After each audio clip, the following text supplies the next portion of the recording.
Je suis particulièrement heureuse de te présenter ce soir à ceux qui ne te connaissent pas encore, car ton parcours est à la fois riche, atypique, remarquable et participe à ce que la Martinique soit fière d'un de ses enfants. Bruno Giroux est né en Martinique, à Schœlcher. Et puis tu as grandi en Afrique, d'abord en Côte d'Ivoire et ensuite au Gabon où tu as passé la majorité de ton enfance et ton adolescence ensuite t'a conduit à La Réunion. Voilà. Tu es titulaire d'un DEA en sociologie du sport et d'un BEE2. Alors, BEE2, c'est un brevet d'état d'éducateur sportif qui te permet donc d'entraîner des... Voilà, entraîneur des entraîneurs, des jeunes qui vont être sélectionnés au niveau national ou pour les Jeux Olympiques. Tu as également une maîtrise de lettres modernes et une licence en sciences et techniques d'expression, de documentation et d'information. Voilà. Donc ce cursus entre les lettres et le sport illustre tes deux passions, la natation et la littérature. Je ne sais pas si je dois dire la littérature et la natation de matière égale, voilà, et que tu mènes de front et avec talent. Tu as un parcours professionnel assez éclectique également, puisque tu as été maître nageur à Toulouse, tu es romancier sportif, tu as été éducateur territorial, pigiste pour Télé 7 jours à l'île de la Réunion, professeur de PS en Martinique, entraîneur de natation depuis 35 ans, d'abord au pôle Espoir à Toulouse, auprès de jeunes nageurs sélectionnés pour l'équipe de France et pour les Jeux Olympiques, et puis en sport-études dans un lycée, au lycée Raymond Nave de Toulouse, et puis en Franche-Comté aussi. Et puis tu as été directeur technique du Club des Dauphins du Moule en Guadeloupe, entraîneur au club Schœlcher 2000 et aujourd'hui entraîneur et nageur à Transnage Caraïbes dans la section maître. Plus maintenant, je suis revenu à SN 2000.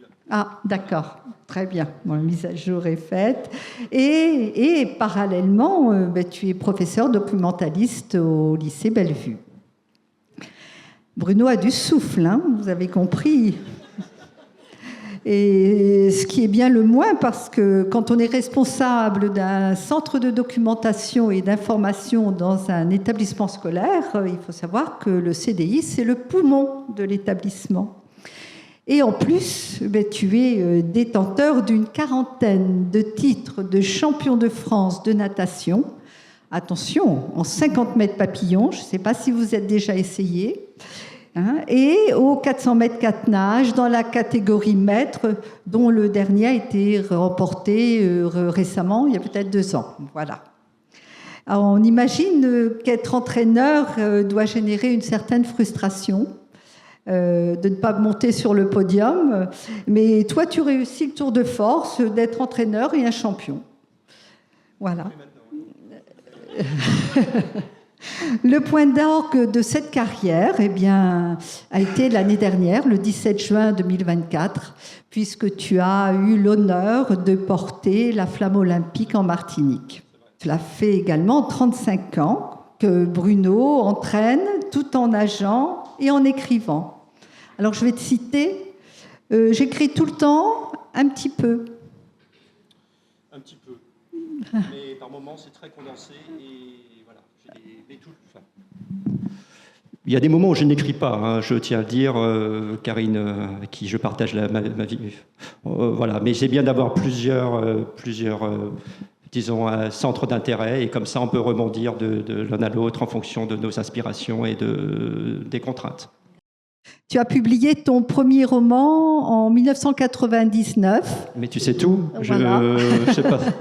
Qui s'appelle Le cœur en cru, CRU. Et donc, Bruno est un romancier sportif. Alors, un romancier sportif, eh bien, c'est quelqu'un qui écrit des ouvrages dont l'univers, les personnages ou les conflits principaux sont liés au sport. Le sport devient un prétexte pour raconter la condition humaine, notamment féminine, pour ce qui nous réunit aujourd'hui. Et tout naturellement, il trempe régulièrement sa plume dans le bain de la natation. Tu as publié 6 ouvrages. Tes écrits sont souvent inspirés par ton expérience de nageur, d'entraîneur et d'enseignant.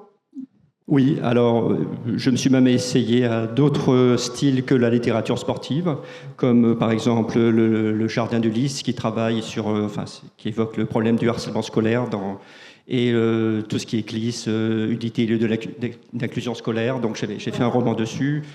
J'ai fait des polars aussi, j'ai travaillé aussi sur des recueils de nouvelles, scènes familiales de la Caraïbe, voilà, qui n'est pas forcément du sport, mais on peut même y trouver, c'est vrai. Voilà, donc le polar, eh bien, c'est Le Maître Noyeur, si vous avez envie de vous y plonger. Le recueil de nouvelles, c'est Scènes familiales de la Caraïbe et d'ailleurs, le Jardin d'Ulysse, qui est à votre disposition ce soir aussi. Et puis Chlore. Alors Chlore est paru en 2022. Il porte sur la relation d'un père et de son fils suite à un drame familial. Et grâce à la natation et aux champions historiques, eh bien, il joue le rôle de bouée de sauvetage. Tu as évoqué des champions de renom que l'on a peut-être oubliés, mais qui étaient formidables à leur époque. Effectivement, j'ai parlé de 3 grandes figures tutélaires, Nakache, Chani, Boiteux, que j'ai rencontré en tant que nageur. C'était remonté il y a très longtemps. Et ça m'a permis d'écrire, disons, des années de 1896 jusqu'en 1950 à peu près. J'ai essayé de faire remonter en surface ces nageurs oubliés, dans un style romanesque, en faisant un fils va revivre ses aventures à sa façon. Donc c'est de faire un pont entre l'histoire et le présent. Voilà, c'est vrai que Chlore a bien marché parce que j'ai été nominé sur 2 grands prix sur ce livre.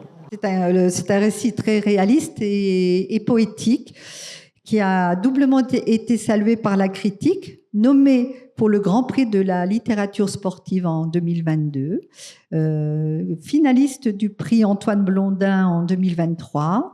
Et c'était le livre coup de cœur de Nelson Montfort, journaliste sportif bien connu.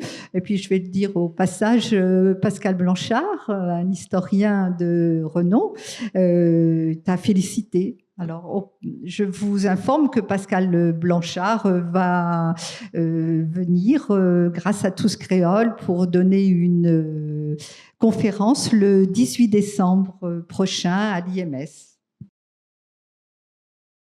Nous arrivons à Plus forte. Plus forte qui a été édité en 2025, qui vient tout juste. Tu viens juste de l'apprendre que Plus forte a été nommé au prix du document sportif, c'est bien cela? Nominé au prix du document sportif qui récompense, qui couronne un ouvrage qui parle le mieux du phénomène sportif et le fait comprendre. Voilà. Par différents moyens, ça peut être des recherches historiques, d'analyse sociologique. Alors nous étions 8. Alors je casse le suspense, je n'ai pas eu le prix. Mais bon, tu as été remarqué. J'ai été remarqué. Et Plus forte va être présenté, je l'ai appris il y a quelques jours, à 2 autres prix, le prix Bocas et un autre, c'est pas encore sûr, donc je ne peux pas en parler. Donc en mars, peut-être que j'aurai l'occasion de revenir. Et donc, ton 12e ouvrage est un recueil de 9 nouvelles sur des héroïnes du sport féminin, connues ou oubliées, qui ont défié dangereusement les lois du corps et de la société. Et au fil de ces nouvelles, tu nous embarques dans les époques et tu nous fais naviguer à travers le globe et les différentes disciplines sportives.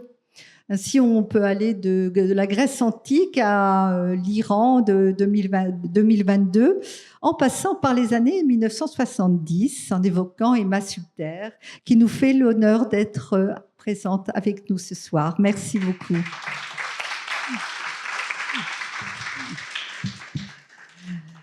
À travers ces 9 récits fiction courts, ces femmes ont mené le combat de l'égalité depuis la nuit des temps.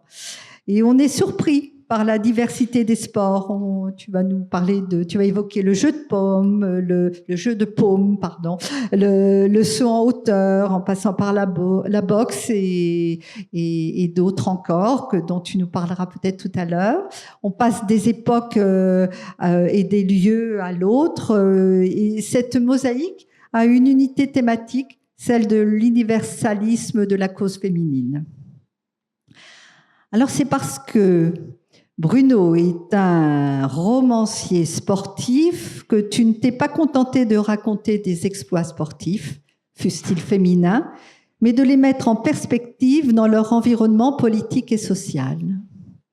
Et c'est parce que tu es un romancier sportif doublé d'un sportif romancier, vous me suivez, que tes descriptions sont à la fois techniques, précises et crédibles. Et c'est parce que tu es un romancier sportif, doublé d'un sportif romancier, tu t'inquiètes? Et de surcroît un champion de haut niveau, que tu nous transmets toute la mesure de l'effort, de la souffrance et du mental de l'athlète. Ton écriture est fluide, très travaillée, dans un style rythmé. Tu aimes jouer avec les mots. Par exemple, concernant le stade olympique de Montréal de 1976, tu l'évoques comme une cathédrale de sueur où se trouvait Emma. Ou les Iraniennes qui rejoignent un cortège pour protester contre leur privation de liberté, tu vas parler de joindre les deux bouts. Deux bouts en un seul mot, bien sûr. Et Bruno écrit bien, il écrit très bien. Je ne vais pas résister à vous lire deux tout petits extraits. Voilà. Mais courir vite, c'est aussi entrer dans les ordres. Et Emma n'est pas docile. Pendant ces 6 années, Maître Pinardon déploie des trésors d'engueulade sur cette fugueuse de la ligne droite qui déteste s'échauffer. Patiemment, il réussit à plier ce corps rebelle aux exigences carcérales de la technique, cette manufacture du geste parfait qui opprime tant avant de libérer. Merci. Et merci à Emma et Brigitte. Ou encore, s'agissant de Sukune au Japon, qui veut faire... Vous allez voyager dans ce recueil, on va passer...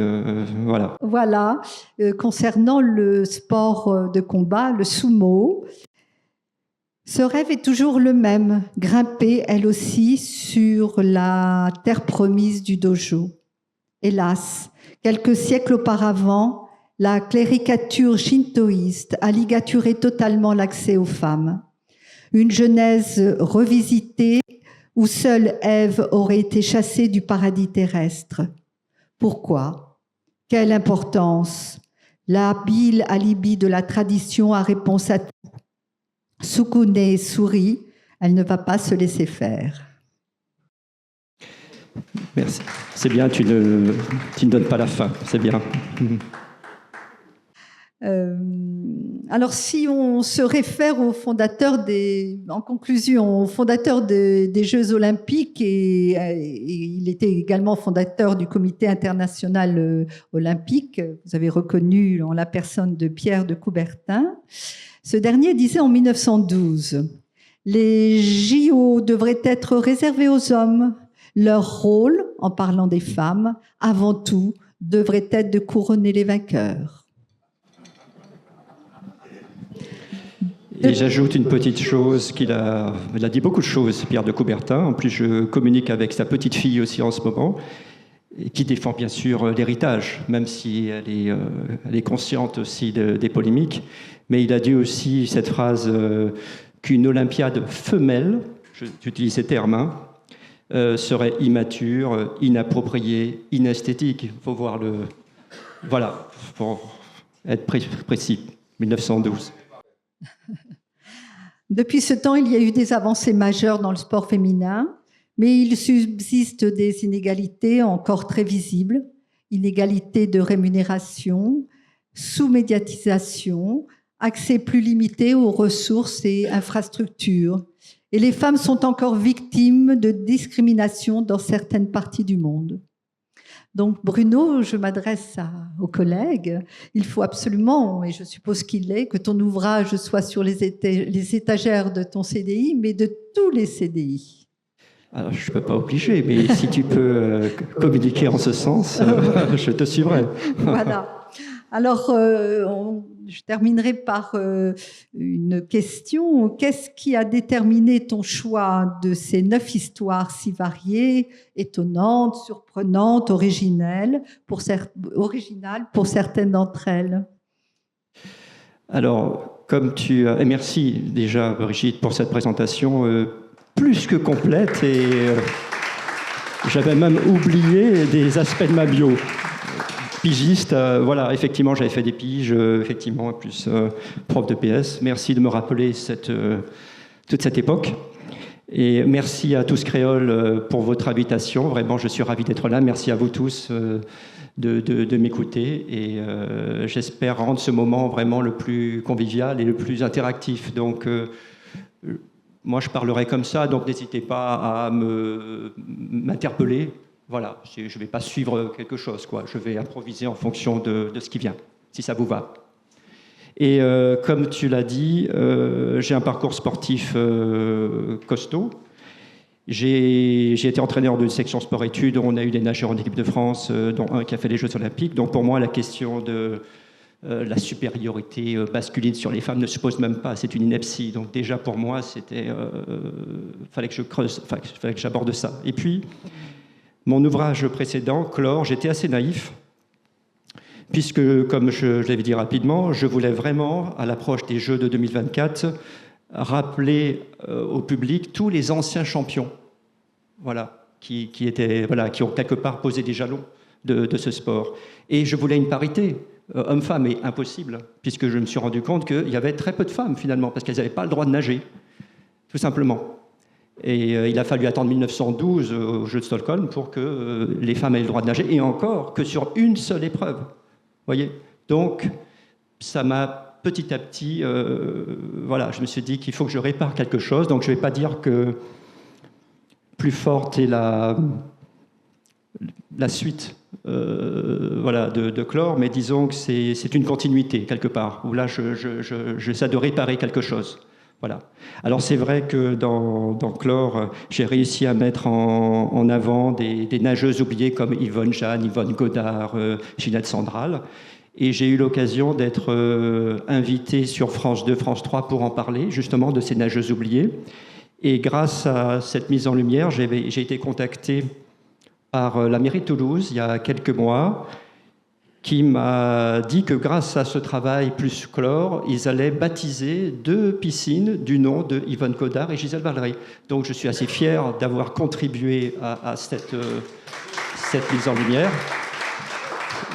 C'était vraiment un grand honneur. Là, ils m'ont demandé même de trouver les ayants droit. Donc c'est ce que j'ai fait. J'ai trouvé les descendants de la famille Valery, parce que grande famille de nageurs. Georges Valery père était nageur olympique, son fils a été nageur olympique, médaillé de bronze en 48, sa sœur Gisèle championne du monde en 50, mais personne ne les connaît.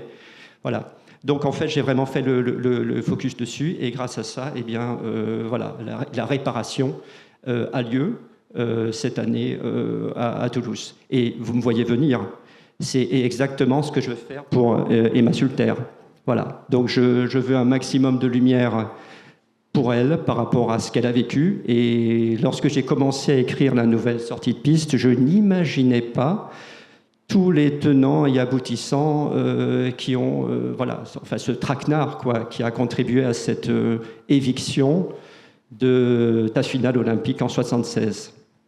Je vais revenir dessus, on reviendra dessus, mais c'est vrai que Emma est une immense championne.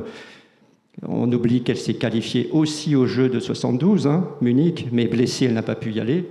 Donc 76, vous imaginez l'envie de participer aux Jeux.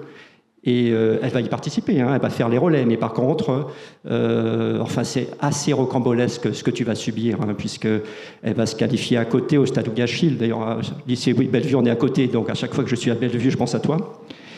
Et ensuite, au championnat de France, tu refais les qualifications, mais tu te blesses en demi-finale. Et je peux dire son nom, hein, le DTN de l'époque, Dubreuil, t'oblige à faire la finale, sinon tu ne partiras pas au jeu quelques semaines après. Ce qui est d'ailleurs impensable quand on y pense, parce que tu te blesses et de toute façon tu n'iras pas au jeu. Et tu as cette ressource incroyable.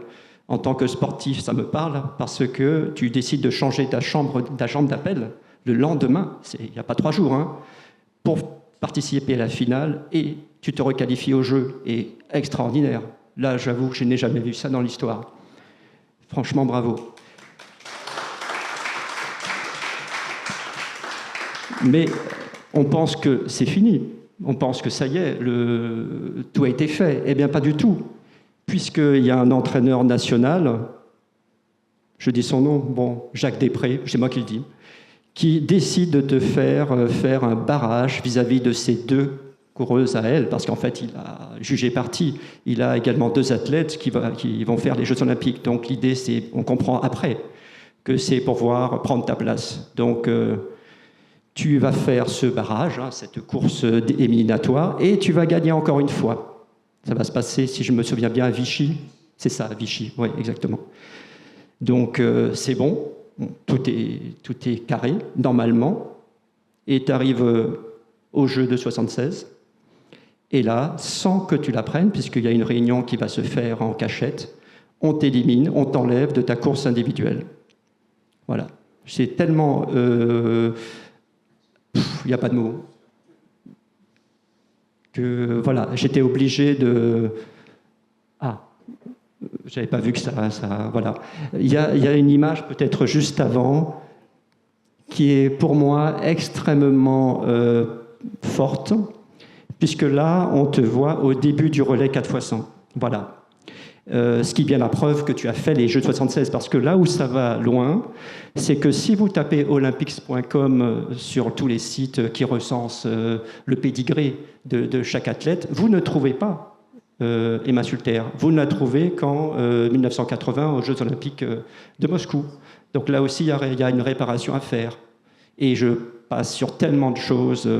Voilà. Donc disons que sortie de piste, c'est ma petite pierre vis-à-vis d'une immense championne et que j'espère qu'il fera rouler beaucoup de choses jusqu'au CIO pour qu'il y ait une réhabilitation à la hauteur de ton talent.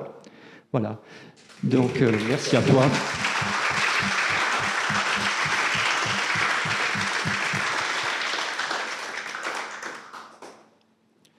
Est-ce que je peux te demander, à ton avis, qu'est-ce qui fait que les femmes sont si fortes, peuvent être si fortes? Tu as mis un point d'exclamation dans ton titre. Plus vite, plus haut, plus fort. Enfin, j'avais plein de propositions de titres. Parfois, c'est pas l'auteur qui choisit les titres. Hein. J'ai d'autres romans où on m'a imposé un titre, mais là, effectivement, plus forte était polysémique, en fait. Plus forte, point d'exclamation, parce que ça pouvait être, dans le cadre du recueil, plus forte que les hommes. J'évoque le cas de plusieurs sportifs comme Gertrude Ederle. Est-ce qu'il y a des nageurs dans la salle? Je ne sais pas. Gertrude Ederle en 1926, dans la nouvelle La phare de l'eau, je crois que c'est la 3e nouvelle ou la 2e, peu importe, va être la première femme à traverser la Manche à la nage, mais elle va le faire avec la manière, puisqu'elle va battre le record masculin de la traversée. Il y a 5 hommes qui vont le faire avant elle. Eh bien, elle, non seulement elle va réussir, mais en plus, elle va battre le record masculin. Donc, plus forte que les hommes, vous voyez? D'où cette idée. Voilà. Gertrude Ederle, vous voulez que j'en parle comme ça un petit peu ou j'enchaîne? Je ne sais pas trop comment... Comme je veux comme... Ah, exactement. Merci, merci Karine.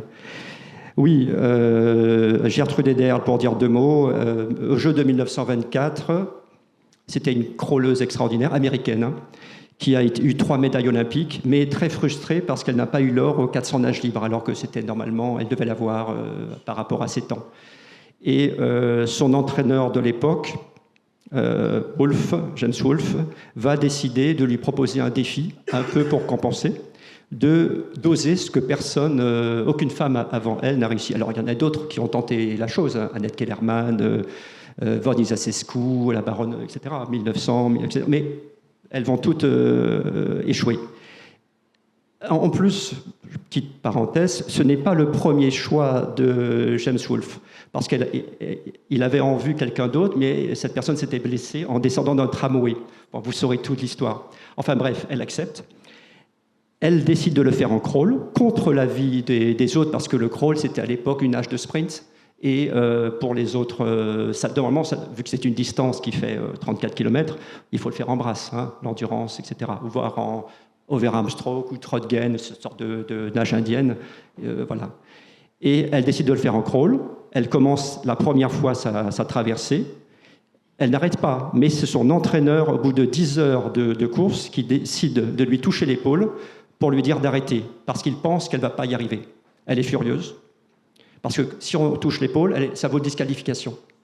Résultat, elle doit remonter sur le bateau. Elle change d'entraîneur. Elle va prendre un autre entraîneur qui est anglais, qui s'appelle Bill Burgess, qui est un ancien poloiste, un anglais, qui lui a réussi la traversée. Lui, c'est le deuxième homme à avoir réussi la traversée après Matthews Webb. Mais lui, il s'y est pris à 20 fois avant de réussir la traversée. 20 fois. Et on va critiquer Gertrudy, c'est le surnom Trudy, Gertrude Ederle, parce qu'elle a échoué la première fois. Voilà. Elle va réussir la seconde fois, évidemment, parce qu'un échec va justifier aussi tout ce qu'on pense des femmes à une certaine époque, etc. Donc elle va contre des sentiers battus, des croyances, etc. Voilà.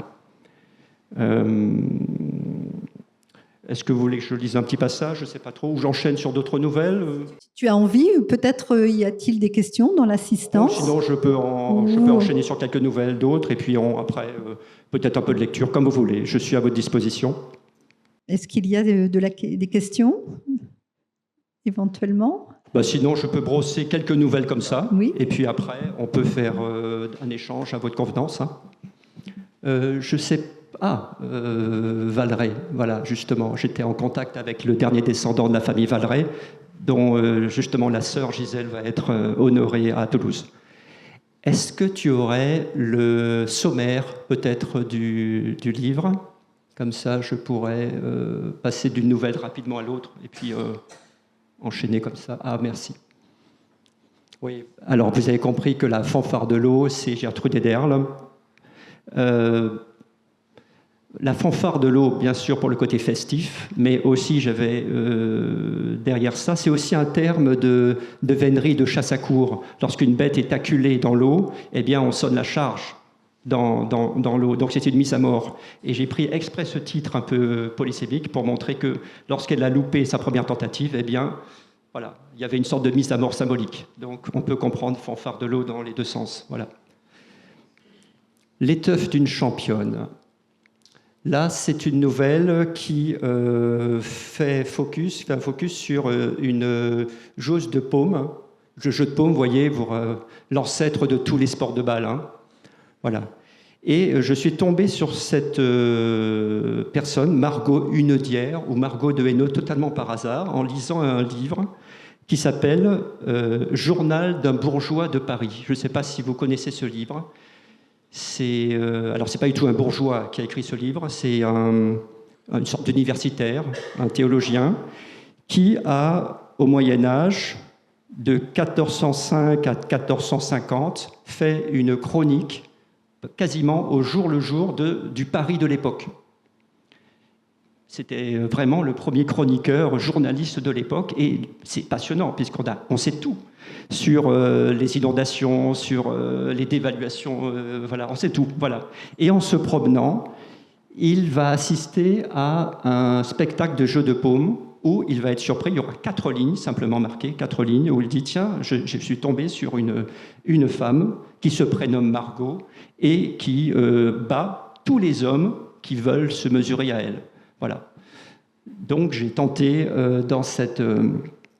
avec juste ces 4 lignes, de remplacer ce chroniqueur de l'époque et d'écrire une nouvelle entière sur Margot Hunedière. Donc la difficulté, c'était d'écrire, pas en ancien français, mais en vieux français, avec le style de l'époque et son style, en respectant aussi tout l'arrière-plan historique. Alors vous imaginez, ce n'était pas évident, puisqu'on est en pleine guerre de 100 ans, donc Charles IV, vous voyez, qui n'a pas de descendance, Édouard III qui réclame le trône, donc ça entame la guerre de 100 ans, enfin 116 ans pour le coup, et on arrive en 1427, on est en pleine guerre entre Armagnac et Bourguignon, donc une guerre civile finalement, hein, entre, si vous voulez, pour résumer, la team pro-anglaise, les Bourguignons, et la team française, plutôt Charles VII, avec les Armagnacs. Donc on est dans cette époque-là, et Margot va être un petit peu la championne côté Bourguignon, et je raconte un peu cette histoire, surtout qu'en plus c'est totalement contemporain de Jeanne d'Arc, puisque c'est la même époque, 1427, elle est déjà là, 1429, et puis elle meurt en 1431, voilà. Donc en fait, j'ai eu l'occasion de faire revivre un peu tout ça, et tout ce que je dis dans la nouvelle est vrai. Par exemple, à un moment donné, il y a une scène où ce chroniqueur de l'époque assiste à un divertissement où on met des aveugles dans un enclos et on lâche un cochon à l'intérieur. Et le but et l'intérêt, c'est que voilà, si un aveugle arrive à attraper le cochon, ben, il est à lui. Alors ils ont des bâtons, mais du coup, les aveugles s'assomment eux-mêmes. C'est vrai, je veux dire, c'était vraiment les distractions de l'époque. Voilà, enfin, donc ça permet d'évoquer un peu tout ça, et voilà, et plus même. Tu as une grande culture. Comment tu fais pour choisir telle époque, tel épisode de l'histoire? C'est difficile. Et c'est une bonne question, parce qu'il y avait tellement de possibilités. Alors je me suis imposé des contraintes. Je voulais 9 sports différents, à 9 époques différentes et dans 9 pays différents. Donc déjà, j'ai balayé comme ça plusieurs séquences, et puis ça m'a permis de faire un premier choix. Après, ça marche en coup de cœur. Par exemple, pour le jeu de paume, l'évidence aurait été comme ça, pourquoi pas, de parler en 73 de l'opposition entre Bobby Riggs et Billie Jean King. Vous voyez ce match masculin-féminin, vous vous rappelez de ça? Où pour la première fois, une femme a défié le champion de l'époque, Bobby Riggs. Et ça s'est très mal passé la première fois, parce que c'est pas contre Billie Jean King ça a eu lieu, mais contre Margaret Court, qui a perdu l'opposition en 73. Et c'est parce qu'elle a perdu que Billie Jean King a pris le relais et a battu Bobby Riggs. Voilà. Donc c'est la deuxième fois où une femme ait battu un homme au tennis. Mais la première fois, c'est bien Margot, quelque part. Donc plutôt que de parler de quelque chose que c'est encore assez dans la mémoire collective, j'ai voulu revenir un peu presque dans les prémices de ce sport, et donner de la lumière sur cette pionnière du jeu de paume. Voilà. Qu'est-ce qui fait qu'un homme décide de s'intéresser à la cause féminine sportive? Un homme, alors, je suis un homme déconstruit, voilà. Ma femme est très féministe. Et puis, j'évolue moi-même. Lorsque tu as rappelé que j'étais nageur, oui, j'ai pas eu le niveau des Massultaires, loin s'en faut, mais j'ai un niveau national. Mais à mon époque, quand j'étais nageur, il y avait des courses qui étaient interdites aux femmes.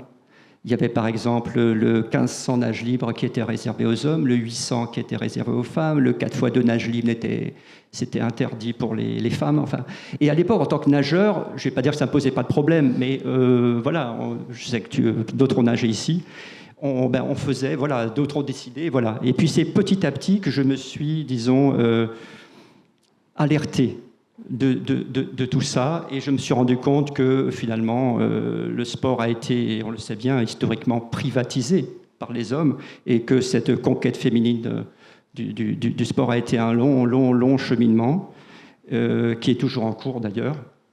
Et d'ailleurs, c'est pas une ligne droite. Hein. J'ai Emma devant moi, puisque en athlétisme, il y avait bien le 800 mètres jusqu'en 1928, puis ensuite ça a été interdit. Puis c'est revenu au Jeux de Rome en 1960. Voilà. Et en plus, à cause d'une fake news, puisqu'au Jeux d'Amsterdam en 1928, à la fin de... Enfin, je fais une petite digression, hein, mais à la fin de la course du 800 mètres, les 9 coureuses ont réussi leur 800, mais certaines se sont écroulées au sol. Et le commentateur de l'époque a menti en disant qu'il y en avait, elles étaient déjà, que c'était 13 qui étaient faux, mais qu'elles n'avaient pas fini la course. C'était totalement faux. Et à partir de cette fake news, eh bien, d'un point de vue sanitaire, parce que c'est toujours pour le bien des femmes, que les hommes ont décidé, en l'occurrence, d'interdire l'athlétisme, en tout cas le 800 mètres, jusqu'en 1960. Ce qui peut me faire enchaîner peut-être sur la nouvelle, sur le marathon, peut-être la course du faune. Alors je sais qu'il y a des marathoniens. Donc c'est une histoire très connue de Catherine Switzer. Est-ce que vous connaissez peut-être la marathonienne Catherine Switzer ? 19 avril 67. Bref, c'est marathon de Boston, le plus ancien du monde, le plus coté, mais les femmes n'ont pas le droit de participer à ce marathon. Donc, l'année précédente, en 66, il y a bien une femme, Roberta Gibb, qui s'était infiltrée en cours dans le marathon, en prenant d'ailleurs les habits de son frère. Mais d'un point de vue officiel, Catherine Switzer est la première. Alors, elle a fait de façon semi-dissimulée, puisqu'elle a donné que ses initiales sur l'engagement, KS pour Catherine Switzer. Donc, le staff ne s'est pas rendu compte qu'il y avait une femme qui se présentait au début de la course. Et ça a été la panique pour les hommes. Pour les directeurs de course, notamment Jock Semple, ça a été une horreur pour lui. Et il s'est mis à courir derrière Catherine Switzer pour l'empêcher, sors de ma course, pour l'entraver, etc. Et elle a tenu bon, elle a fait, donc grâce à cette pionnière, on a lâché après sur plein d'épreuves, etc. Mais ça s'est pas fait de façon comme ça, de façon donnée. À chaque fois, les femmes ont dû conquérir cet espace, et parfois de façon violente, très violente. Voilà. Catherine Switzer est un exemple. Mais en tant que romancier, je trouvais intéressant de prendre un biais. Plutôt que de parler de Catherine Switzer de façon frontale, cette nouvelle, elle a été écrite en prenant l'angle de vue de Jock Semple, c'est-à-dire le directeur de course qui a cherché à entraver Catherine Switzer. Voilà, course du faune, donc après mythologie, je transforme un peu en satire qui court derrière une... Voilà, enfin, je me permets de façon romanesque à bouger un peu les lignes et de rendre ça plus littéraire. Mais voilà, donc à chaque fois, j'essaye effectivement de prendre d'autres angles de vue. Je suis un homme qui parle de femmes, donc pour éviter aussi cette appropriation qui était légitime, j'essaye sur beaucoup de nouvelles de prendre un biais. Un homme qui raconte, un témoin qui raconte, etc., etc., en changeant les focalisations. Voilà. Je l'ai fait j'en ai parlé récemment pour l'étape d'une championne. Là, je l'ai fait pour Catherine Switzer. Je l'ai fait pour... alors, je n'ai pas le descriptif. Ah, ça, c'est Jeux de 76, Montréal, avec Chantal Rega. Est-ce que je peux me permettre une question pour Emma ? Qu'est-ce qui a fait que vous avez continué, et ça a duré des années, vous vous êtes battue contre l'injustice ou le... J'avais un entraîneur, M. Pénardon, qui était d'ailleurs, qui défendait beaucoup les femmes aussi. Et il voulait absolument que je sois, il avait vu déjà mes qualités et il voulait absolument que je cours. Et puis moi aussi, hein, j'avais en tête déjà d'avoir parcouru les Jeux Olympiques de Moscou, non, de Munich. Ensuite, Moscou. Je me suis dit qu'il fallait absolument que j'y sois. Donc, Montréal a été une telle catastrophe, il fallait absolument que je sois au top niveau à Moscou. Mais il y a quand même l'âge, parce que comment dirais-je, de Munich à Moscou, il y a quand même 5, 10, 15 ans qui... Et voilà, donc tu m'as posé comme question, qu'est-ce qui m'a poussé à courir? Mais il fallait que moi, en tant que femme martiniquaise, je voulais prouver à ce monsieur Dubreuil Bon, ben non. Le DTN. 1-2. Le DTN de l'époque, oui. Oui, voilà. Donc, et puis, les femmes devaient se battre, tout le temps se battre. Et donc, on continue à se battre. Et jusqu'à maintenant, je continue à me battre s'il le faut, s'il le fallait. Je le ferai, tout simplement.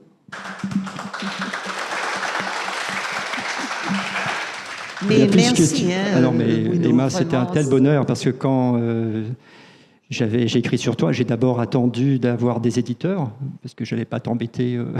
Voilà. Et quand j'étais sûr d'avoir, j'ai eu un éditeur, je t'ai contacté. Oui, c'est vrai. Je t'ai très timidement envoyé la nouvelle. Voilà, et tu as été d'une gentillesse vraiment extraordinaire et grâce à toi, nos échanges, j'ai pu étoffer et comprendre beaucoup mieux ce que tu avais traversé. Oui, c'est vrai que j'ai encore compris lorsque j'ai su que je ne faisais même pas partie des tablettes des Jeux Olympiques en fait de Montréal. La Fédération française d'athlétisme n'a rien fait pour moi. Non, mais j'envoie des postes au CNESF, enfin, j'envoie des postes au CIO, je fais on va faire ce qu'il faut. Voilà. Oui. Merci. C'est vrai que je suis un peu troublée, mais parce que je reviens un petit peu à Montréal où je suis toute seule là, cet entraîneur qui ne s'occupait pas de moi, et puis non, je n'existais pas, je n'existais pas, tout simplement. Mais moi, derrière, j'étais là, et puis il fallait que je gagne, et puis il fallait que je sois, surtout au départ, du relais 4 fois 100 mètres. Et ce qui était drôle, je ne suis pas une partante. En fait, dans le langage de l'athlétisme, il y a des athlètes qui, en fait, en vitesse, qui sont des partants, et puis qui finissent comme ils peuvent. Et moi, je n'étais pas du tout une partante. Je finissais mes courses à partir de 60 mètres. Là, je commençais à courir. Eh bien, monsieur le directeur technique et monsieur l'entraîneur a décidé qu'il fallait que je fasse le départ du relais 4 fois 100 mètres à Montréal. Voilà. Et pourtant, là, je me suis débrouillée, je crois. Oui, mais enfin, écoute, tu me donnes une transition toute trouvée parce que je vais lire le passage où tu fais le relais, si tu veux bien. Oui, vas-y. Quelques lignes. D'accord. L'épreuve de relais est celle d'une longue langue étrangère dont elle peine à maîtriser la concordance des temps, ainsi que ses liaisons dangereuses. Devenue choriste du tartan, Emma prend sagement son tour de quart en première position. C'est maintenant à elle de s'élancer. Son cœur couvre tous les bruits du stade. Et puis lentement, le doute s'évanouit. La peur se retire dans ses cachettes et la championne martiniquaise, enfin à sa place, se met à sourire. Le temps d'une ellipse imparfaite, Emma court, comme jamais elle n'a couru auparavant. Elle court à remonter le temps. Elle court comme sa vie en dépendait, ce qui est parfaitement le cas. Les yeux brûlants, elle est pendant 10 secondes une fusée de détresse qui illumine violemment le stade avant de s'éteindre pour 4 longues années. Le rideau s'est baissé brutalement, un autre commence à se lever. Dans 4 ans, une autre flamme, plus brûlante encore, renaîtra dans la vasque de son cœur. Dans 4 ans, Emma Sulter le sent déjà, une autre piste l'attend, une autre finale qui la fera briller. Tout ce qui lui reste à faire est de continuer à courir plus vite que les autres. La vitesse, c'est une course de fond quand le temps est soumis aux mentalités.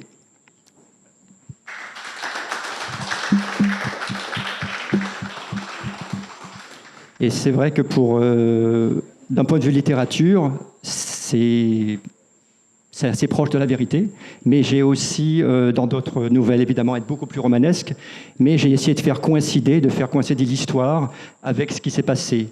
Par exemple, en 1976, il y a eu un événement qui s'est passé, la vasque olympique s'est éteinte pour la première fois. Voilà, première fois, voilà. Normalement, ça a commencé en 1928, l'idée de la vasque. Avant, il n'y avait pas. Et en 1976, elle s'éteint. Et j'ai fait coïncider ce moment au moment où on a soufflé des espérances de la course du 76. Donc, en fait, 1, 2. Voilà, j'ai à chaque fois essayé de faire un pont entre l'histoire, la petite et la grande histoire. Enfin, en ce qui concerne la grande et la très grande histoire. Voilà. Merci. Bruno peut nous embarquer pendant toute la soirée. Tu es un raconteur d'histoire. Hein. Après, je m'arrête quand vous voulez et puis Est-ce que vous pouvez intervenir? Il y a des questions certainement. Bonsoir à tous. Merci pour l'invitation de Tous Créoles. Merci pour Bruno Giraud, pour cette transmission, pour cette mémoire. Mais ma question n'est pas adressée pour vous. C'est adressée à Emma. Emma, je souhaite vous demander quelque chose. Si vous devez dire une phrase à la jeunesse martiniquaise, aux femmes toutes jeunes, vous allez choisir quoi? Alors, reprenez votre question parce que c'est pas une question, c'est une demande. Oui, alors, quelle demande? Est-ce que vous pouvez transmettre une phrase à la jeunesse martiniquaise féminine ce soir? Alors, je dirais, dans un premier temps, il faut avoir confiance, ne jamais baisser les yeux et regarder. Si la jeune fille regarde par terre, c'est parce qu'elle sait que quand elle va regarder face à elle, elle va filer.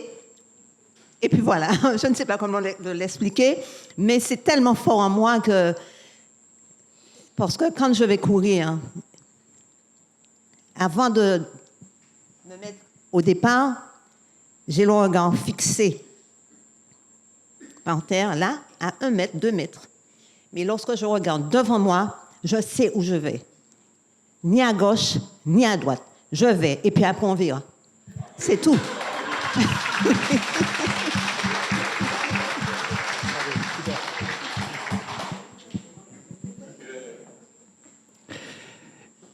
Si vous voulez, je peux évoquer une dernière nouvelle et puis on peut échanger. Alors, peut-être parler de celle Féréniké, peut-être. Alors, il y a une nouvelle qui s'appelle une famille en or. Voilà, une famille en or qui évoque quelque chose qui s'est passé il y a 5 siècles avant Jésus-Christ. On est en plein jeu dans les Jeux antiques. Et cette histoire est assez fascinante parce qu'on est sur une famille avec un personnage, Diagoras, le père, qui a été champion en lutte, olympique en lutte. Il a eu 3 fils, Damogétos, Akousilaos, Dorius, qui ont tous les 3 été champions olympiques, pas forcément en lutte, mais en pancrace, voilà. Et il a eu 2 filles, Kalipateira et Féréniké. Kalipateira s'est mariée avec un champion olympique. Ils ont eu un enfant qui a été champion olympique. Donc, histoire extraordinaire. Et moi, je me suis intéressé à la dernière, la cadette, qui s'appelle Féréniké, parce que je me suis rendu compte que sur Internet, partout, on confond, on croit que Féréniké n'existe pas, on croit que c'est Kalipateira, et c'est une erreur. En faisant beaucoup de recherches, je suis tombé sur toute la généalogie de la famille, et ça me permet justement de rectifier cette erreur historique. Féréniké a bien existé. Elle a eu un mari qui est mort, que dans le bouquin j'appelle Silvéry. Alors, Silvéry est là. Hein. Désolé, Suzanne, j'ai fait mourir ton mari. Voilà. Dans tous mes romans, Pascal est un grand ami, Suzanne, Silvéry est toujours dans mes romans. Voilà, il y a 3, 2, 1, le prochain aussi. Voilà, je te ferai mourir de 1000 façons, mais tu seras toujours là. Voilà. Et comme le mari de Féréniké est mort, c'est elle qui va entraîner son fils au pugilat. Mais une femme n'a pas le droit d'aller sur le stade olympique, en Olympie. Sinon, elle est condamnée à mort. Si jamais une femme est découverte à Olympie, eh bien, on la précipite en haut du mont Taïfos. Voilà. C'est la sanction. Et elle va le faire quand même. Elle va se déguiser en homme. Elle va entraîner son fils, donc, Pissi de Rhodos. Ils vont aller à Olympie, enfin d'abord à la ville d'Élis, puisque en fait tout se passe à Élis, parce que c'est une ville sanctuaire, Olympie. Et seulement à Olympie, le combat aura lieu. Et elle est dans le stade. Elle assiste au combat. Et là, son fils va être champion olympique. Mais, problème, tellement heureuse qu'elle passe la barrière, sa tunique s'accroche et on voit que c'est une femme.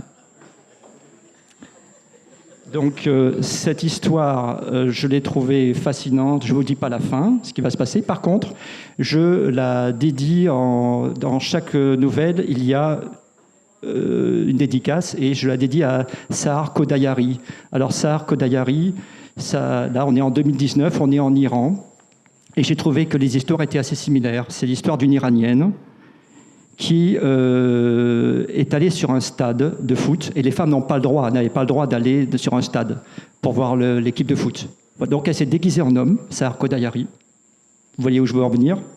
Elle a assisté au match, elle a été découverte. Elle a été condamnée, mais avant d'être passée en jugement, elle a préféré s'immoler par le feu. Donc, sur chaque nouvelle, vous comprenez, j'essaye de faire toujours un pont entre l'actualité assez récente et l'Antiquité, pour que rien ne soit figé, pour que chaque nouvelle soit en respiration avec l'actualité. Et sur chaque nouvelle, j'ai essayé de faire ça. Je ne vais pas être plus long, je pense que je vous ai déjà assez sollicité les oreilles. Merci beaucoup de votre écoute et puis je suis à votre disposition pour échanger avec grand plaisir. À l'Université des Antilles. Et en fait, je voulais simplement ajouter que ce que j'ai trouvé extraordinaire, personnellement, c'est la façon dont il a utilisé, ce qu'a dit Brigitte, ce que tu as dit aussi, exactement, comment il a utilisé à la fois son expérience de sportif et d'entraîneur et son imagination pour construire en fait tout ce qu'il vous raconte, pour construire les entraînements. Par exemple, l'entraînement de Féréniké, quand elle entraîne son fils, il fallait que Bruno imagine tout. Comment une femme en lutte allait entraîner son fils, parce qu'il y a tout le stéréotype en plus de la... Enfin, moi, en tant que femme, quand je lisais ça, je m'identifie, je me dis, mais si c'est mon fils, je l'entraîne à la lutte pour une épreuve aussi terrible au JO, je vais pas accepter qu'il souffre. C'est impossible, quoi. Ça paraît anti-nature. Et donc, il a imaginé des choses extraordinaires. Il s'est mis à chaque fois dans la peau de ce que pouvait faire la personne avec des choses techniques et en même temps des choses humaines. Et c'est assez saisissant parce qu'on y croit complètement. On se dit, enfin c'est affreux quand même. Hein. Et comme l'histoire de la femme qui veut être sumo, il a imaginé, il s'est renseigné, mais en même temps il a aussi imaginé l'entraînement des sumo et comment une femme pouvait avoir envie de devenir sumo. Enfin, lire, à mon avis, il y aurait une réflexion à mener sur la façon dont les femmes et les hommes vont lire ce recueil, parce que je suis pas sûre qu'on va le recevoir de la même façon. Je pense que déjà les sumo, c'est pas forcément un univers qui nous est familier, mais alors pour nous les femmes de s'imaginer en sumo, c'est complètement dingue, quoi. Donc voilà, je trouve que c'est chouette, cette capacité à construire. Merci, la façon merci. dont... C'est vrai que c'est un très très joli passage, hein, le passage, la nouvelle sur le sumo. Je vais en lire un petit passage alors. Volontiers, avec grand plaisir. Pour cette nouvelle sur le sumo, effectivement, je devais faire chaque continent, donc j'ai eu des difficultés parce que je suis pas sumo ou rikishi parce que en sumo c'est le terme européen. Mais donc j'ai imaginé effectivement une femme. Les femmes n'ont pas le droit, en fait, encore aujourd'hui, de monter sur le tatami d'argile, le doyo. C'est interdit aux femmes, encore actuellement. Donc, parce que c'est un lieu sacré, parce que voilà. Donc, évidemment, je ne suis pas d'accord et j'invente une personne qui va y arriver. Et cette personne, elle s'appelle Sukune. Alors, j'ai pas choisi ce prénom au hasard parce que dans les chroniques anciennes du Japon, c'est des ouvrages, il y a 30 bouquins. Il est raconté que le premier combat qui a eu lieu entre deux humains a opposé Sukune, deux hommes, Sukune et Kehana. Sukune était un potier et c'est Sukune qui a remporté ce premier combat entre humains. Parce qu'avant, dans la mythologie, c'était le dieu de la guerre contre le dieu du vent qui se sont affrontés sur ce tatami sacré, etc. C'est le dieu c'est le dieu du tonnerre, pardon, pas le dieu du vent, le dieu du tonnerre qui a remporté. Et Sukune, ici, j'en fais une femme. Et son mari, c'est Kehana. Donc en fait, il y aura deux combats qui vont avoir lieu. Un combat dans le couple et un combat dans un centre de sumo où elle est chargée de faire la cuisine pour les sumotori, le fameux shankoname, la nourriture très grasse. Voilà. Et à un moment donné, elle est follement attirée par ce lieu sacré, ce tatami, et elle veut y monter, et je peux dire 3 mots dessus. Sukune réalise alors que l'art Rikishi est né du Big Bang entre 2 divinités. C'est une révélation pour elle. Chaque lutteur est donc le descendant d'une mythologie ancienne toujours en cours.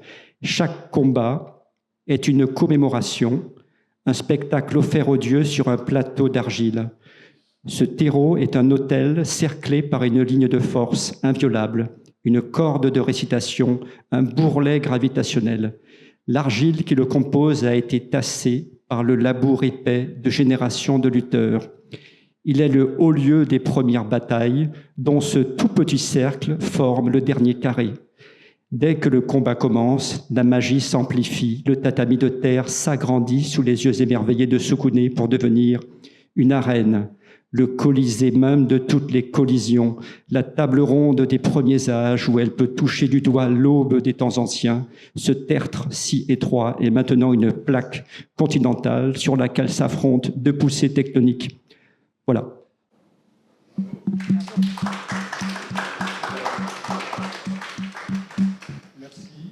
J'aurais peut-être encore une autre question dans l'assistance. Entre le sport de haut niveau et puis l'écriture, et puis surtout les recherches, et puis cette accumulation extraordinaire de connaissances et de culture tout court, comment faites-vous pour faire la symbiose, le mélange de tout ça, et en plus, laisser votre imaginaire, parce qu'il y a une part de fiction, envelopper tout ça et avoir cette production littéraire. Comment ça se goupille?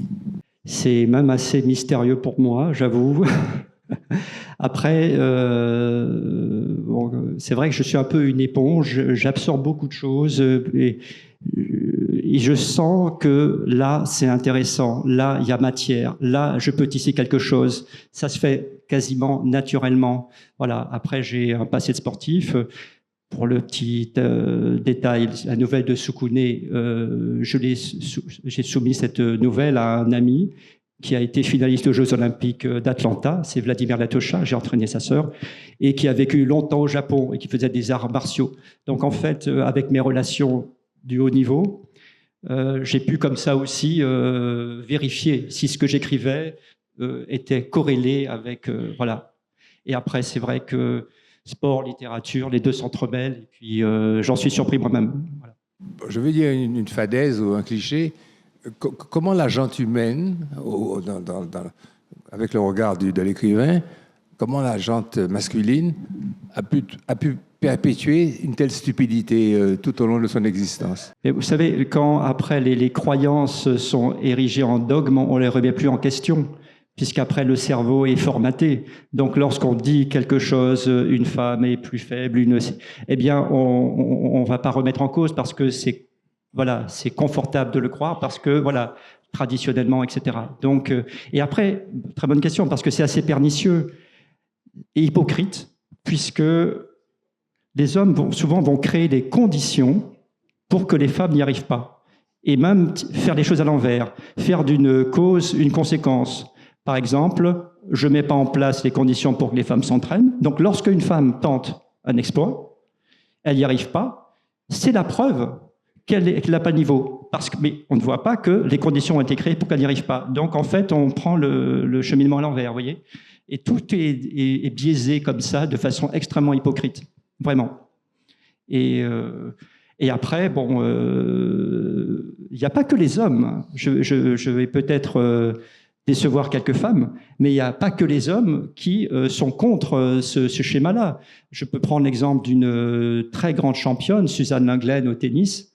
À son époque, eh bien, elle était totalement contre certains sports féminins. Donc, vous voyez, parfois, le combat n'est pas aussi paritaire que ça. Ça s'entremêle souvent.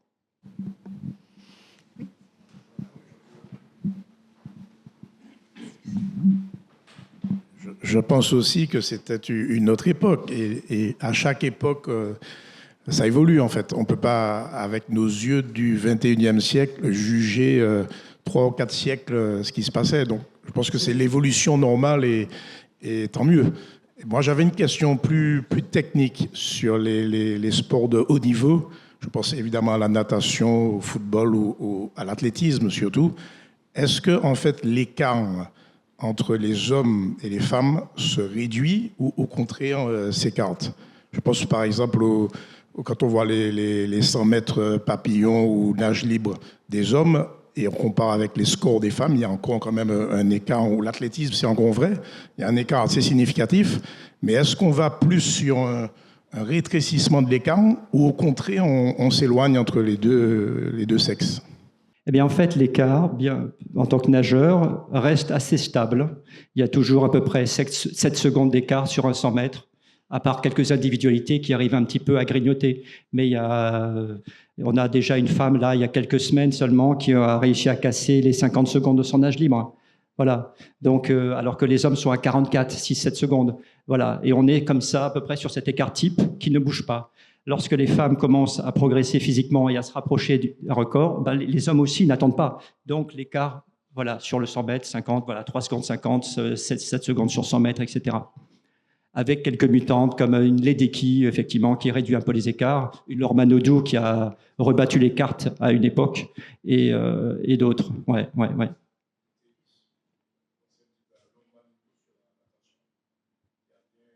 Exactement. Elle avait 10 ans d'avance.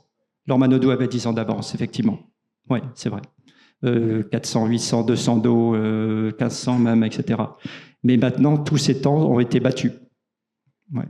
Tous ces records, pardon. Vous nous avez parlé jusqu'à maintenant de sport, de littérature sportive, des massultaires, de très belles choses. Et puis, et ça montrait que vous êtes un grand écrivain sportif, comme vous l'avez dit. Et puis, j'ouvre plus fort comme ça au hasard et je lis un passage.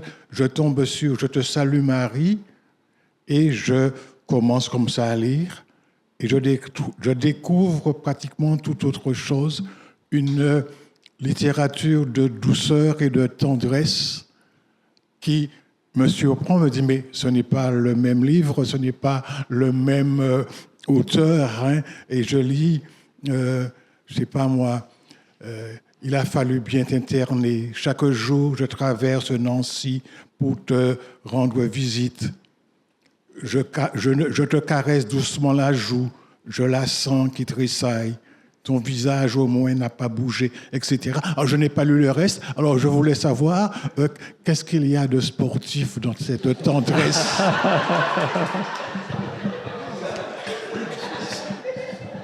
Merci pour l'occasion de pouvoir répondre à cette très bonne question qui est vraiment très, très bien. Alors, je te salue, c'est une allusion à Marie. Je te salue Marie, Marie Marvin. Marie Marvin, qui était une immense championne au siècle dernier. Pour faire court, elle a tout gagné. Elle a été la pionnière absolument en tout. Comme quoi, parfois, l'éducation fait beaucoup, parce qu'elle est issue d'une famille où ses frères sont morts, et du coup, ses parents, enfin son père en l'occurrence, l'a élevée comme un homme, Marie, et à partir de là, elle a excellé en tout. À 4 ans, elle était capable de nager 2 kilomètres déjà. Ensuite, elle a affronté des hommes sur à peu près toutes les disciplines. Je vais prendre deux, trois exemples pour vous montrer un peu le caractère et pourquoi il y a cette scène de douceur. Marie Marvin, par exemple, en 1903, vous vous rappelez, il y a les premiers Tours de France en cyclisme, voilà, réservés aux hommes. En 1908, elle décide d'y participer. On lui interdit. C'est pas grave, à bord de son vélo, qu'on appelle la Zéphirette, elle va faire tout le Tour de France, derrière les hommes, en partant un quart d'heure derrière, et elle va finir le Tour de France, alors que la moitié de l'équipe masculine ne va pas y arriver. Premier exemple. Ça va être également la première à piloter des montgolfières, à traverser la mer du Nord. Elle va risquer sa vie plusieurs fois. La première à avoir son pilote d'avion, pilote d'hélicoptère aussi plus tard. Pour vous donner le degré de son engagement, lorsqu'éclate la Première Guerre mondiale, eh bien, les femmes n'ont pas le droit d'être au niveau du front, il faut être en arrière. Eh bien, elle va se déguiser en homme. Elle va se faire appeler soldat Beaulieu et elle va aller au front et va passer 47 jours dans les tranchées avant d'être découverte et être amenée en arrière. Enfin, il y a 10 000 histoires sur Marie Marvin. Mais ce qui s'est passé, c'est que dans les années 1970, 72, enfin, elle est décédée dans les 1975, elle va perdre la mémoire et elle va être internée à Nancy. Et là, en faisant pas mal de recherches, je me suis rendu compte qu'il y avait une visiteuse qui venait la voir régulièrement, alors qu'elle était connue, voilà, mais plus personne venait la voir. Et cette visiteuse va lui caresser la joue, va lui rappeler en fait sa mémoire et va lui raconter son histoire, sa propre histoire. Voilà d'où ces premières pages de douceur. Et voilà. Merci. Est-ce que tu peux nous donner quelques informations sur les nageuses de haut niveau de Martinique, de nos espoirs, nageuses ou autres sportives? Alors, c'est vrai que la natation, ce livre est dédié d'ailleurs à la présidente de Shellshare Natation 2000, Marie Valevert, hein, parce que je suis rouge de cœur, parce que l'uniforme c'est le rouge pour Shellshare Natation 2000. J'ai pas mal entraîné, effectivement. J'ai entraîné au Carifta Games pas mal de fois.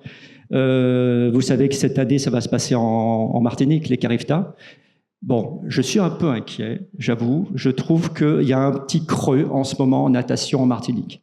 Je regardais il n'y a pas longtemps le niveau guadeloupéen, parce qu'ils ont fait un stage au CAC à la CACEM à côté il y a quelques semaines. Il se trouve que un CTR de natation qu'on a hébergé, un grand ami était avec moi à ce moment-là, et on a vu que les Guadeloupéens sont bien costauds en ce moment. J'espère que, voilà, on a des individualités fortes, mais voilà, on n'a pas de pôle. Avant, il y avait Bellefontaine qui existait, mais la piscine du Carbet est tout le temps fermée. Le fait que maintenant qu'il n'y ait plus de classe, puisque avec les spécialités, eh bien, ça diffracte un groupe. On peut pas mettre les nageurs ensemble. C'est compliqué. C'est compliqué. Donc maintenant, il faut faire beaucoup de trajets pour amener les nageurs à son centre, etc., etc. À mon époque, quand j'encadrais un pôle espoir de natation à Toulouse, lycée Rémonave, eh bien, on entraînait 6 heures du mat'. Premier entraînement, après le petit-déj. On rentraînait à 11h30 pour ceux qui pouvaient, et à 13h30, plus après le soir, 18h ensemble. Mais la piscine était dans le lycée. Et après, j'encadrais les études des nageurs jusqu'à 10h le soir. On était dans quelque chose de très clos. Je ne vois pas ça ici. Il y a quelque chose, malheureusement, il y a des super nageurs. Delbois, Jérémy Delbois, qui vient d'Espadon et très récemment champion de France du 100 brasses, 57, qui est qualifié aux Europes. On a des super individualités. Moi, j'ai entraîné récemment encore Mika Edeyer, qui est aux États-Unis. J'espérais qu'elle se qualifie au relais 4x2. Malheureusement, elle n'a pas tenté le coup. Mais je vois des individualités, mais je ne vois pas encore quelque chose de costaud. Malheureusement, en ce moment, je lance à la Ligue cet appel.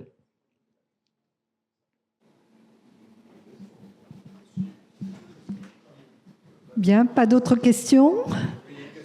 Oui. J'ai dit à Emmanuel que je ne vais surtout pas oser poser la question en Martinique des politiques et du sport. Et puis il m'a piégé, Alors la question est posée. Je pense que Emmanuel sera très à l'aise pour répondre à ça. Non, mais c'est vrai que c'est un problème.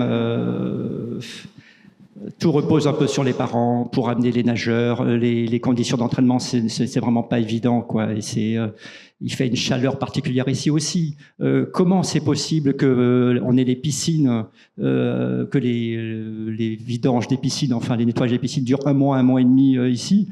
Tout septembre, il n'y a pas de bassin. Il faut qu'on nage en mer. On perd un temps fou, quoi. Il y a vraiment des choses simples à pouvoir faire, mais malheureusement, ça manque je sais pas, d'envie ou de possibilités, d'argent, je ne sais pas. Et il manque de piscines en Martinique, cruellement de piscines en Martinique. Vraiment, vraiment, vraiment. Bien, on le fait aussi. On le fait aussi. Mais ce n'est pas pareil.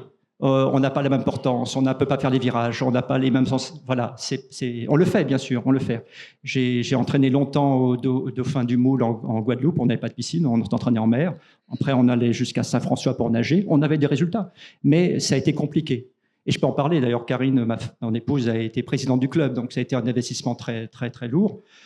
C'est allé très loin, puisqu'on a fait des enquêtes de faisabilité pour construire une piscine. On a vu le maire, il nous a donné un terrain. On a réussi à construire une piscine à la ville du Moule. J'avoue que c'est grâce à notre équipe à l'époque. Voilà. Mais bon, c'est beaucoup d'engagement et on aimerait d'être aidé par les collectivités, oui, forcément. Mais est-ce que financièrement, il n'y a plus d'argent nulle part. Donc, voilà.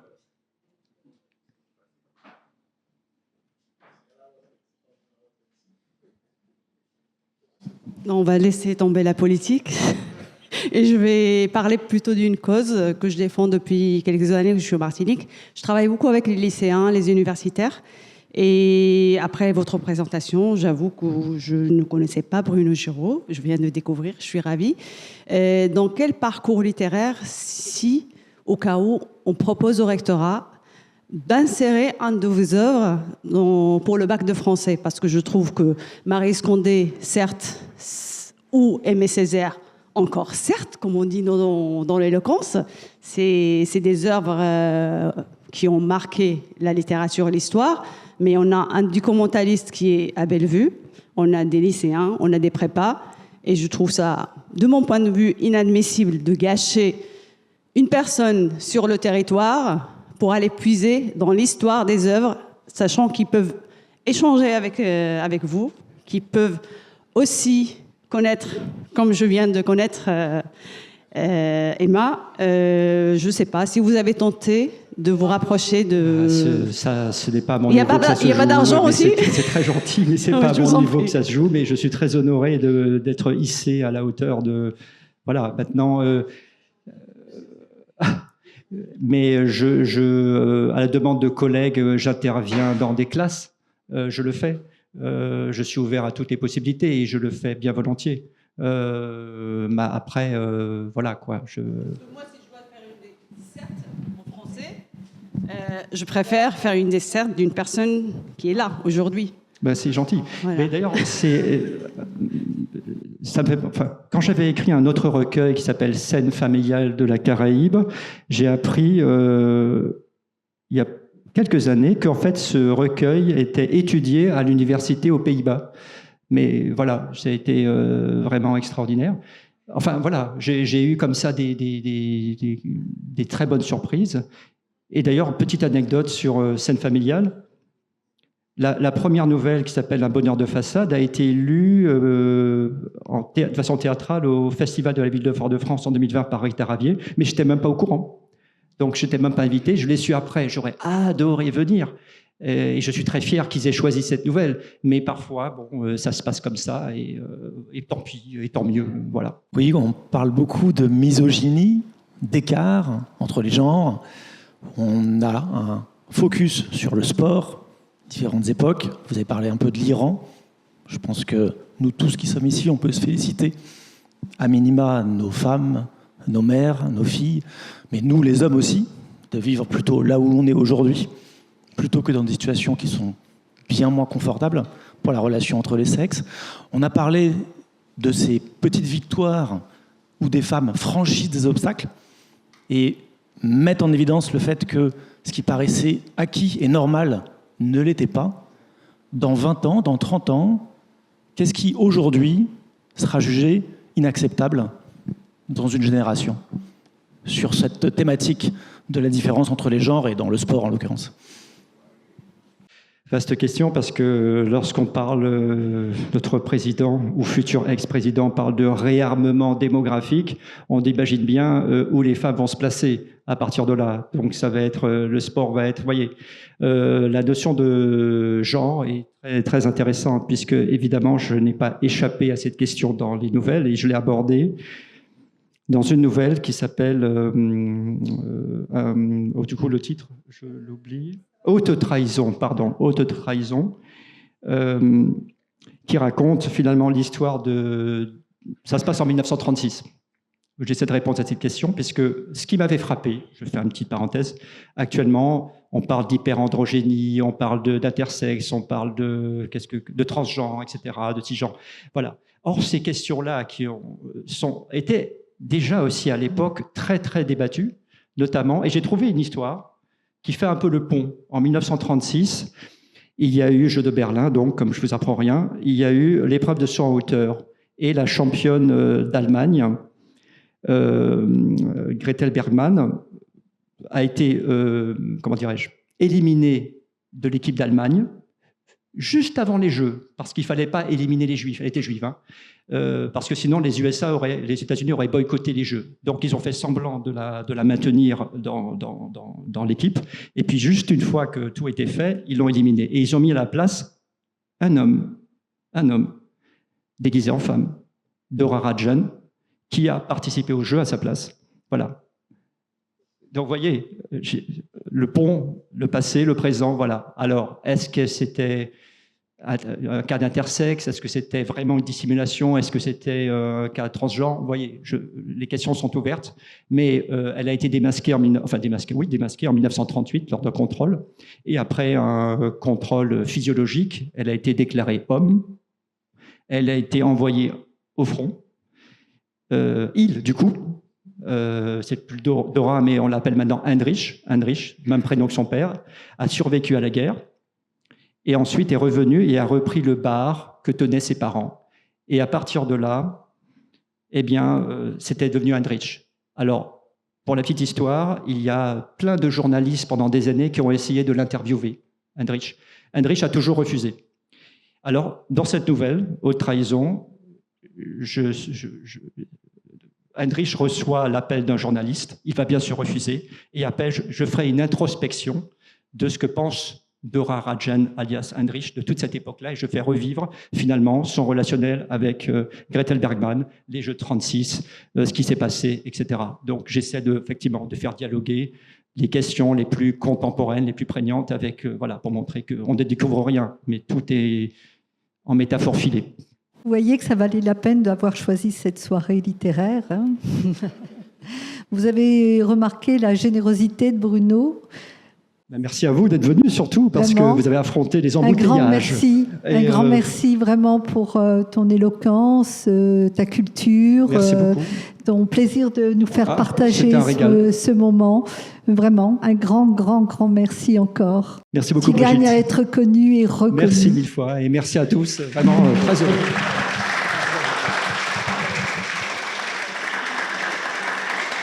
Eh bien, place aux dégustations, si j'ai bien compris.